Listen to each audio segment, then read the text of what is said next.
So here we go, we are coming towards the finishing stages of the painting now. And you can see I've put a little bit more detail on the face of the main sheep and in fact the foreground sheep and lamb on the bottom right, but not too much, just a few little hints here and there, just given the similar treatment to the sheep on to the left of the one I'm working on at the moment.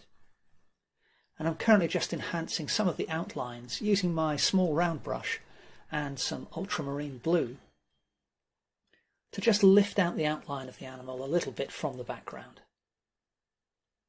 But again, I'm keeping in mind this Impressionist style that I've been using, so for the most part I'm using broken line. So little sections of dark, and a little bit unhappy with the mouth of the sheep to the left, so decided to just remove that. Again, one of the massive advantage of the interactive acrylics is you can spray the dry paint with water and then just lift it off or move it around a bit. Coming in with some darker shadows now, again with the line brush, with the round brush I should say.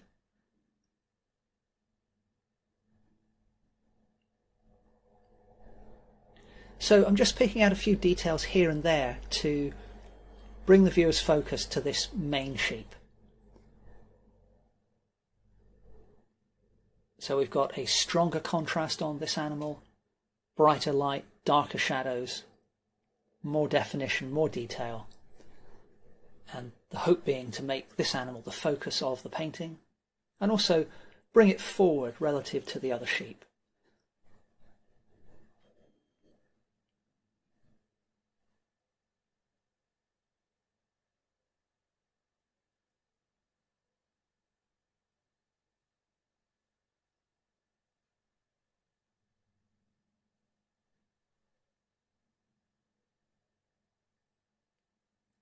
Just refining the outline of the forelegs of that particular sheep there.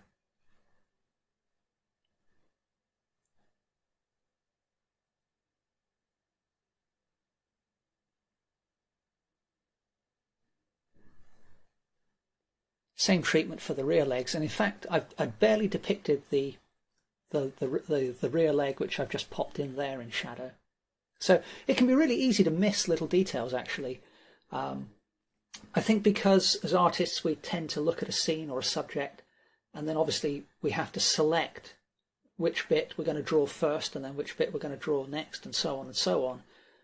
Sometimes you can become so involved in your painting that you suddenly realise 9/10 of the way in, oh hang on, I've missed a leg out, something like that, because you can sometimes just get a bit too involved in the overall effect. Now what I'm doing here is using the round brush to put down a little bit more strength into the cast shadows on the ground. And being completely candid, I'm not sure that was the best decision for this particular painting, and I did debate whether to soften that a bit. But for now I've decided to leave it. Because I can always come back and modify it if I choose to, weeks or months later. But sometimes if you're not sure about something, it's a good idea to not be not be too eager to change it, because sometimes you look back at work months or years later and you can think to yourself, oh, hang on, I was onto something there. I'm not particularly convinced that I am in this case, but as I say, that's why I'm going to leave it. So now I've gone back to just put a little more definition in on the sheep of that face where I'd removed the detailed work from before.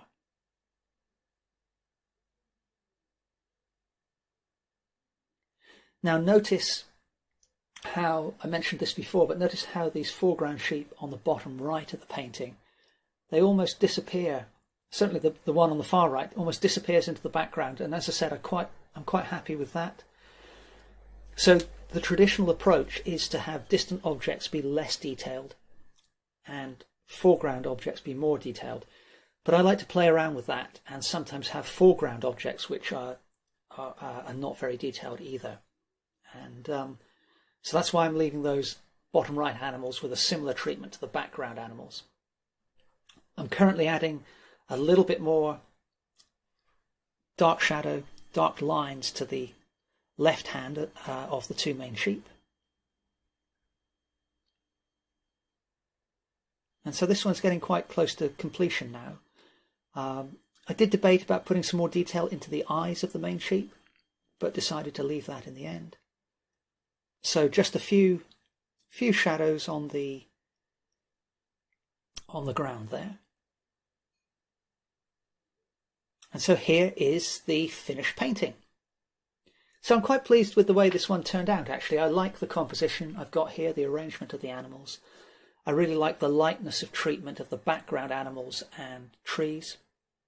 As I said, I have some reservations about the cast shadow for the main sheep, but it does help to bring the focus to that animal. So I think I've got quite an interesting effect here. It's certainly not photographic, and it does go along with the Impressionist style that I was hoping to achieve. But it's got a nice sense of light, and there's a nice sense of life in it as well, I think. And it also, for me, it's quite an unusual aspect ratio. So it's quite wide and not all that high, which isn't the shape of painting I normally do. So for all those reasons, really, I've really enjoyed working on this one. I hope you've enjoyed watching the development of the painting. As always, any questions at all, feel free to ask me in the comments below.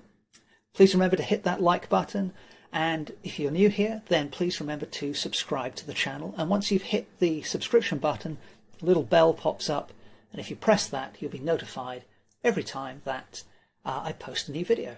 So, hope you've really enjoyed watching this video. Thank you very much for doing so. And I look forward to seeing you next Sunday for the next episode of the Sunday Art Show. Thanks again.